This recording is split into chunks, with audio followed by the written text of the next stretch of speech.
Good morning to everybody. I'm glad that you decided to turn on your device and join in with the Sunday school lesson for today. We'll be in session 11 in our books, or if you follow along in your Bible, we're going to be in a very familiar group of scriptures from Proverbs chapter 31. And this is our last lesson from Proverbs. We'll be going into Song of Solomon's for next week. In all of Proverbs, Solomon was giving instructions to his son. This part is a remembrance of instructions that was given by a mother to her son. The author identifies himself as King Lemuel. I remembered some notes I made in an old Bible of mine that Lemuel was actually Solomon. And the notes came from a sermon preached by somebody. I didn't write down the pastor's name. But anyway, the author in this particular book didn't indicate that Lemuel was Solomon. So I began to search in other places for information about this King Lemuel. And as you know, Solomon was young when he became king. At one place I read he was 12, at another he was 15, but he was a young man and was probably still listening to his mother for guidance. And even though it was a male-driven society, women did hold important leadership positions as mothers, and especially as queen mothers. So even today, we still live in a somewhat male-dominated world, and women are still the glue behind the scenes of a lot of families. In Solomon's time, mothers had some control in naming their husbands' heirs to the throne. When King David was near death, Bathsheba convinced him to name Solomon as the next king, which bypassed his oldest living son, who legally should have been the next king. And the name Lemuel means to God or belonging to God. And mothers also had a say in the names of their children. And many Bible scholars think that she may have given the name Lemuel to her son as just an endearment. And I can relate to that. Most of you know my son as Reuben, but his close family and friends call him Shep. And it was not a name that had any particular meaning like Lemuel, but it was a loving one that stuck with him. His dad had his same name, and he started calling him Shep when he was a little boy to avoid calling out his own name. And that made it easy for me if I was calling Reuben or if I was calling Shep. So I can believe that Bathsheba would give Solomon the name Lemuel out of love. And also, according to all the things that I've been reading, there's no mention of a King Lemuel as a reigning king of Judah or Israel. Now, Solomon was older, and he had his own sons when he was writing and collecting these wise proverbs. And as we get older, the words of our parents that seemed not so smart when we were young, all of a sudden sound like pure words of wisdom to us as we repeat them to our children. And they're people from the Bible: Solomon, Lemuel, Bathsheba, David. All of them are no different from people today. They wanted the same for their children, and the advice from today's lesson holds just as true today as it did so long ago. Now, I don't know if any of that information seems relevant to you, but it just seemed pertinent to me, to my understanding. And when I prepare a lesson, I'm trying to comprehend it for myself as much as I'm trying to make it meaningful to you who are listening. But now we're going to go to our first scriptures, which is chapter 31, verse 10. Who can find a virtuous woman? For her price is far above rubies. This verse begins with a rhetorical question of who can find a virtuous woman or a woman of noble character, depending on which version you're reading from. This question may or may not suggest that such a woman is hard to find, but it does suggest that if a man finds a woman of this caliber, then she is to be treasured. She is more valuable to her husband than the most valuable material possessions that he could have. And the next verse explains a little bit of why she's so priceless, verses 11 through 12. The heart of her husband does safely trust in her, so that he shall have no need of spoil. She will do him good and not evil all the days of her life. A relationship without trust is not a relationship at all. It might be a mind game or a competition to see who can be fooled the most, but it is not a sustainable relationship. And this is the only place in the Bible where trust is placed on anything besides God. This kind of trustworthy wife can be depended upon without any concern by her husband. Human customs and rituals may change, and they have changed through the centuries, but God's purposes for marriages remain the same. The foundation then and now of a good, godly marriage is a lifelong commitment between a husband and a wife, and it's one where each spouse values and honors and trusts the other. The next group of scriptures move from trust a husband has in his wife to her participation in providing for the needs of her family. So now we're going to read verses 13 through 16. She seeks wool and flax and works willingly with her hands. She is like the merchant's ships. She brings her food from afar. She rises also while it is yet night and gives meat to her household and a portion to her maidens. She considers a field and buys it. With the fruit of her hands she plants a vineyard. In Solomon's day, a woman earned a reputation of noble character by staying busy with projects that would benefit her family. Wool from sheep hair was a common material for making cloth in ancient Israel, and it was sold in the marketplace, the raw wool that was sheared. And the wool then had to be processed into thread and then woven into fabric. And flax was also available in the marketplace. Now, flax is a seed, it's a plant, and actually it's grown in some cooler places, even in the United States today. In ancient Israel, the stalks were cut and the fibers of the stems were separated so that they could be spun into thread for weaving. The resulting fabric was what we know as linen. Production of clothing was a labor-intensive task, as you can see. After taking these raw materials and making the threads and then weaving the fabric, the cloth was cut and hand-sewn into garments, blankets, and other cloth items. And imagine what our closets would look like if we had to do all that today. And this part of the scripture values the wife's willingness to do this tedious work. Some women, if they were fortunate enough, could have purchased the fabric in the marketplace instead of the raw materials, but in any situation, she had to work willingly with her hands, whether she bought the raw materials or if she bought the fabric that was already woven. Now, during his reign, Solomon extended the reach of commerce by building a fleet of merchant ships. They would sail to foreign places for trade, and then they would return home with goods to sell to the people of Israel. The women or the woman of noble character was compared to these merchant ships, describing her as having one or two or three characteristics of the ships. First of all, she would go to great lengths to help meet her family needs. Secondly, she literally had to travel far to get food needed for her family. Now, we can get in our cars and travel a few miles in a few minutes to a grocery store, but 1 or 2 miles walking would be quite a different story. And then the third trait is that in the marketplace, she was good at bartering and making trades for the food that was needed for her family, just like the merchant ships would go out and barter and make trades and bring back the goods to the people of Israel.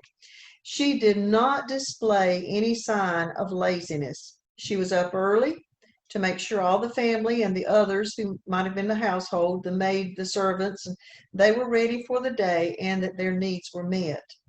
Not only was the ideal wife diligent and self-disciplined in carrying out her daily household responsibilities.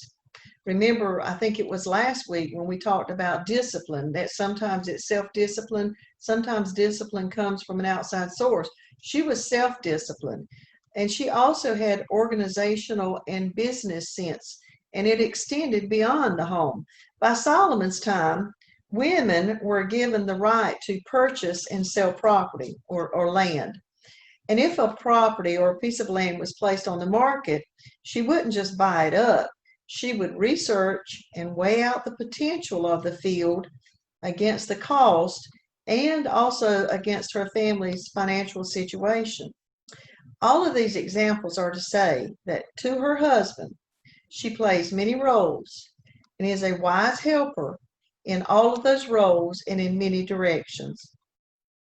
Verses 17 through 22 were not included in the lesson in this book, but they expound more diligently about how the wife takes care of her family and her household. So now we're going to skip for today's lesson down to verses 23 through 27. Her husband is known in the gates when he sits among the elders of the land. She makes fine linen and sells it, and delivers girdles unto the merchants. Strength and honor are her clothing, and she shall rejoice in time to come. She opens her mouth with wisdom, and in her tongue is the law of kindness. She looks well to the ways of her household, and eats not the bread of idleness. I know everyone has heard the saying, behind every great man is a great woman. Now, that great woman might be your wife, it might be your mother, but verse 23 gives us the Bible version of that saying. Walls were built around ancient cities to fortify them, and gates in the walls served as access points to the city, but it also was a gathering place for men when they were conducting business and legal matters. The qualities and the skills in helping provide for the household served to enhance the reputation of the godly wife's husband. Because of her, he would be considered one of the wise elders of the city who was to be respected. Now, we already touched on her skill for shopping in the marketplace. Shopping skill is evidently carried on the X chromosome. But verse 24 also notes that she was respected by the merchants in the marketplace for the goods that she brought in to trade or sell. The merchants, of course, wanted to get the best items to sell in their business, and they admired the quality of workmanship and the detail that she would put into the items that she had made with her own hands. Verse 25 transitions from literal garments to spiritual garments of the noble woman. She clothes herself in strength and honor, not physical strength, but inner strength that is born of love, integrity, humility, and faith in God. The word honor was translated from a word that meant an impressive ornament. The term suggests that when people met her, they immediately recognized her as a woman who was worthy of respect. And she could rejoice or laugh at the times to come, indicating there might be rough times ahead, because she was fully prepared to thrive no matter what circumstances may arise. Instead of wringing her hands and fretting and worrying or pacing the floor, she had complete confidence that she could handle any struggles that would come her way. She had wisdom that moved from instructions to common sense, from accurate perceptions to forming and accomplishing effective plans. She would seek out godly wisdom and guidance for herself, and she took the opportunities to share it with her children and her husband. Her words of encouragement and instruction were shared in kindness, not in humiliation or anger, but in kindness. She had no time for idleness or selfish indulgences. Now, that's not to say that she would not be taking care of herself. You know, you can't take care of someone else if you don't take care of yourself first. But this was in selfish indulgences. She did not do that. And she never takes a break when it comes to caring for her family or fulfilling her responsibilities. You know that saying, man's work's from sun up to sundown, or from sun to sun, a woman's work is never done. When she wasn't actually doing what was best for her family, she was thinking and planning what was best for her family. So she was never on a break from caring for her family. Part of the next verse is inscribed at my mother's grave, and it is so fitting. In preparing for this lesson, I've seen so much of her in the verses, and I know many of you could say the same about your mother. And those godly mothers are the reason that a lot of us are here studying this Sunday school lesson today, or that you've turned on your device. It's from the guidance of your mother, whether recently or from many, many years ago. But now our verses are going to be verses 28, 29. Her children arise up and call her blessed, her husband also, and he praises her. Many daughters had done virtuously, but thou excellest them all. This verse says her children and her husband rise up when she enters the room. Kings did not rise for people, but this king rose for his mother because he respected her that much. Her husband praised her, and he cherished her virtues and her talents. He declared her to be the best woman in the world. But for her, nothing would compare to the admiration given to her by her children. She invested in their lives, and for them to show appreciation to her, it would validate her role as their mother.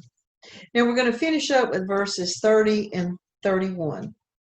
Favor is deceitful and beauty is vain, but a woman that fears the Lord, and that means respects the Lord and honors, she shall be praised. And verse 31 says, give her of the fruit of her hands, and let her own works praise her in the gates. The real worth of any person, a man, a woman, single or married, stems from that person's relationship with God.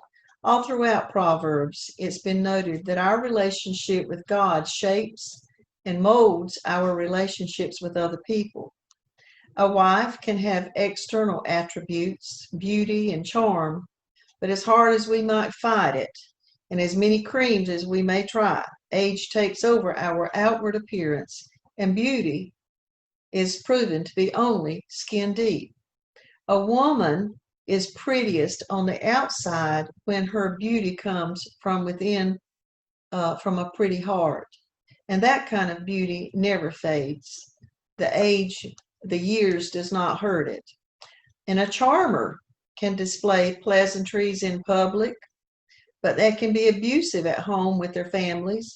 And that goes for men as well as women.